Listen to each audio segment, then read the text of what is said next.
GM उच्च विद्यालय के मृत्युंजय कुमार है, तो वो मेरा ही नाम था। तो मुझे बहुत खुशी हुई कि मैं फर्स्ट रैंक पर आया हूँ। और सबसे पहले माँ पास में ही थी, माँ को बताया, फिर भैया दादी सबको बताया। सब मैथ में मेरा 96 है सर। 96 जी सर। और केमिस्ट्री में 94।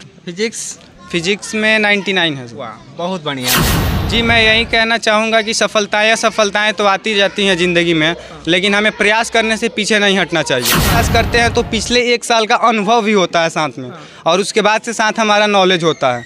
तो वह प्लस पॉइंट होता है कि 1 साल अगर हम असफल हो गए हैं तो 1 साल का हमारा अनुभव है, और फिर अगले साल की तैयारी है, तो हम दूसरी बार में ज़रूर अच्छा करेंगे। बिहार के लाल फिर से एक बार मीडिया का सुर्खियों में, और वही मृत्युंजय कुमार जो अभी सोशल मीडिया पर चर्चा के विषय बने हुए हैं। तमाम तरीके के जो मीडिया बंधु भी आ रहे हैं, गेस्ट आ रहे हैं, फ्रेंड सर्कल जो होता है सभी लोग आ रहे हैं जो रैंक प्राप्त किए हैं। सबसे पहले आपका नंदन अभिनंदन और स्वागत है सर। आपकी टीम को बहुत बहुत धन्यवाद सर। कैसा लग रहा है? अभी बहुत सारे मीडिया लोग आ रहे हैं, खुशी हो रही है, और मेरा सौभाग्य कि इतने लोग मेरे द्वार पर आए हैं सिर्फ मेरे कारण से। कैसे पता चला आपको कि आप टॉप कर गए हैं? किनके माध्यम से पता चला? सर, पहले तो इंटरव्यू हुआ था, तो इंटरव्यू के लिए पटना बुलाया गया था, तो वहाँ तो उम्मीद था कि टॉप 5 में या टॉप 10 में आएगा। और यहाँ पर बिहार विद्यालय परीक्षा समिति का लाइव चल रहा था कि मतलब वहाँ पर टॉपर का नाम बताया जाता है, फिर कितने स्टूडेंट शामिल हुए थे। तो बिहार विद्यालय परीक्षा समिति के अध्यक्ष आनंद किशोर सर हैं, उनके द्वारा बताया जाता है। तो मैं लाइव उनको मोबाइल पर देख रहा था, और सबसे पहले उन्होंने साइंस संकाय के बताया कि जीएम उच्च विद्यालय के मृत्युंजय कुमार है, तो वो मेरा ही नाम था। तो मुझे बहुत खुशी हुई कि मैं फर्स्ट रैंक पर आया हूँ। और सबसे पहले माँ पास में ही थी, माँ को बताया, फिर भैया दादी सबको बताया। सबको बहुत खुशी हुई। अच्छा, पटना आपको बुलाया गया था इंटरव्यू के लिए? हाँ, मतलब मुझे कॉल आया था कि मतलब पटना आइए, वहाँ पर इंटरव्यू होगा। उसके पहले मेरी प्रैक्टिकल की कॉपी भी मंगाई गई थी पटना में, और वहाँ पर इंटरव्यू के लिए बुलाया गया था। तो हम लोग इंटरव्यू के लिए 21 तारीख को वहाँ गए भी थे, और वहाँ पर अलग अलग सब्जेक्ट से सवाल किए गए, मतलब कि आप वाकई उस लायक हैं कि नहीं, उतना मार्क्स पाए हैं तो उस लायक हैं कि नहीं। तो वहाँ पर सवाल किया गया, उसके सवाल का जवाब भी हम दिए। उसके बाद से वेरिफिकेशन इंड हुआ, तो आज रिजल्ट आया। ये कि स्ट्रगल किस प्रकार से करते थे, कितना समय पढ़ाई करते थे? मेरी पढ़ाई लगभग 8-9 घंटे होती थी, लेकिन मतलब एवरेज मान के चल सकते हैं, क्योंकि कभी कभी अधिक पढ़ाई भी हो जाती थी, कभी कभी कम पढ़ाई भी हो जाती थी। और जब एग्ज़ाम नज़दीक आता है तो नंबर ऑफ़ आवर्स बढ़ ही जाते हैं। और साथ ही साथ टीचर्स का भी बहुत ज़्यादा सपोर्ट रहा है। सभी teachers, Divakar sir, Prakash sir, Aurangzeb sir, Sai sir. सबसे ज़्यादा क्रेडिट किनको देना चाहेंगे? स्थान प्राप्त किए हैं सबसे ज़्यादा टीचर लोग में, या माता पिता? या माता पिता, टीचर, सबका सपोर्ट रहता है, जिसमें माता पिता का भी सपोर्ट रहा है, और दिवाकर सर का सबसे ज़्यादा सपोर्ट रहा है, क्योंकि उन्होंने हमेशा से मोटिवेट किया है हम लोगों को। और हमेशा संडे को भी वो टेस्ट लेते थे कि तुमने 1 हफ्ते में पढ़ा तो उसमें क्या जाना, क्या सीखा, उसका पूरा एनालाइज। उसके बाद से जब टेस्ट होती थी तो हमारे नंबर कभी कम भी आते थे, कभी अधिक भी आते थे, फुल मार्क्स भी आ जाते थे।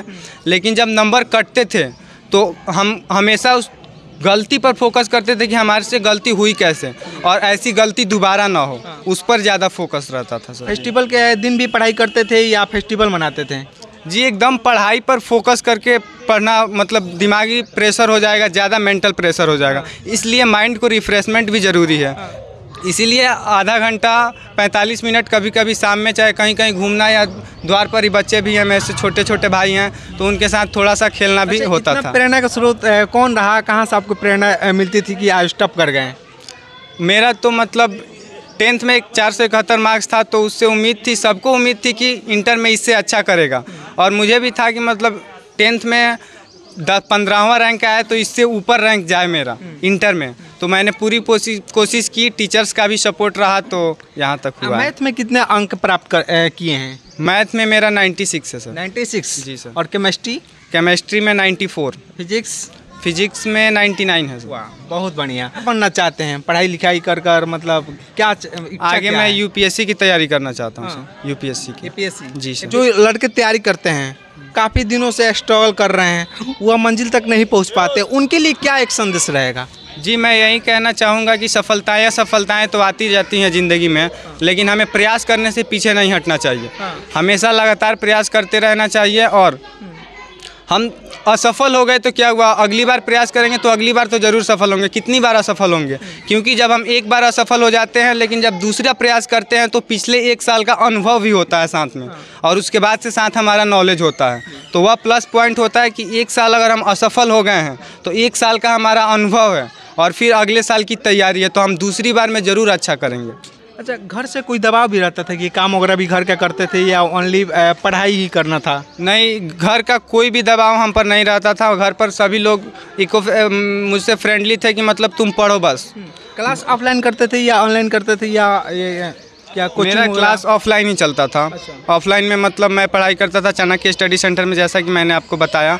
और ऑनलाइन में कभी कभी ऑब्जेक्टिव हुआ चाहे सब्जेक्टिव हुआ, प्रैक्टिस के लिए मैं ऑनलाइन में भी पढ़ता था। अच्छा, अभी आपके रिलेटिव भी बहुत सारे लोग आ रहे हैं, तमाम तरह के सेल्फी वगैरह ले रहे हैं, सोशल मीडिया पर चर्चा के विषय बने हुए हैं, पेपर में नाम छप रहा है, टीवी में चल रहे हैं, कैसा लग रहा है? सर बहुत खुशी हो रही है सर, बहुत ज़्यादा जी। हाँ? जी। अच्छा, 10th क्या किस स्कूल से पास किए आप? 10th भी मैंने GM उच्च विद्यालय से इंटर कॉलेज से ही किया था, बड़हरिया से। अच्छा, यहीं से? जी। मृत्युंजय जी हमारे साथ हैं और बिहार टप्पर बने हुए हैं। एक छोटा सा गांव से ये बिलोंग करते हैं। अभी ये मीडिया के सुर्खियों में कहीं ना कहीं हैं, क्योंकि इनकी मेहनत। एक खिस्सा है कि कर्म किए जा फल का चिंता मत करे भगवान, और जैसा कर्म करेगा वैसा फल देगा भगवान। आज बिहार के लाल ने यह साबित कर दिया कि मेहनत जो लोग करते हैं वह असफल नहीं होते हैं। थोड़ा सा समय लगता है मगर सफलता ज़रूर मिलती है।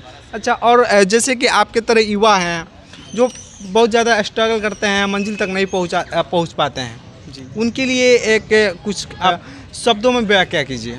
शब्दों में मैं यही बयां करना चाहूँगा कि अपने से बड़ों की बातों को सुने और उनसे सुझाव लें कि हमें क्या करना चाहिए। जैसे हमारे टीचर्स हैं, उनका हमेशा से मार्गदर्शन लेना चाहिए कि क्योंकि वो हमसे बड़े हैं और बहुत बड़े हैं, उन्होंने दुनिया को देखा है कि आगे क्या होता है, कैसे होता है, तो हमें मार्गदर्शन देंगे और उस मार्गदर्शन की दिशा में चलिए तो आप ज़रूर सफल होंगे। मृत्युंजय जी थे और बिहार टॉपर। हम चाहेंगे इनको थोड़ा सा मिठाई खिलाकर, क्योंकि मिठाई तो बहुत सारा खाए होंगे मुझे पता है, मगर ये थोड़ा सा खाइए। और इनके दादाजी भी हैं, उनसे भी हम बात करने का प्रयास रहेगा। क्या कुछ कहना चाहेंगे? सर मैं यही कहना चाहूँगा कि जो विद्यार्थी इस वर्ष उत्तीर्ण नहीं हो पाए हैं उनके लिए कहना चाहूँगा कि हार ना माने, अगली बार प्रयास करें और अगली बार आप ज़रूर सफल होंगे। पूरी उम्मीद के साथ तैयारी करें, अपने टीचर की मार्गदर्शन का पालन करें, आप ज़रूर सफल होंगे। बल्कि कोई हार मानकर कोई गलत कदम ना उठाएं। और सिवान जिले से बिलोंग करते हैं, एक छोटा सा गांव बड़हरिया का, गांव का क्या नाम पड़ेगा? कोरी गांव से ये बिलोंग करते हैं। बाकी इनके बारे में क्या कुछ सोचते हैं हमारे कमेंट बॉक्स में इशारा कर दीजिएगा।